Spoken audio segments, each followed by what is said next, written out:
I've always wanted to try one of these, but I've never had enough hair. Now I've seen it done on wigs, but I haven't seen it done on a topper. So I'm gonna try it out. The directions tell us to start with slightly damp hair.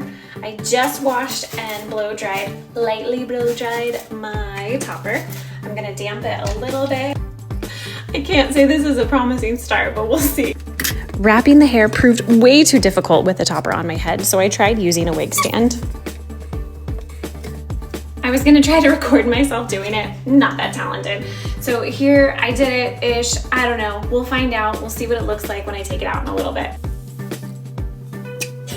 You can obviously tell where my hair starts and the topper stops. So I don't know that I would recommend doing this on a shorter topper like mine, maybe on a longer one. After brushing through the curls, I actually really loved the way they turned out. It was really soft and natural, and I ended up wearing this topper out with friends. This is her a couple days later with the curls still intact.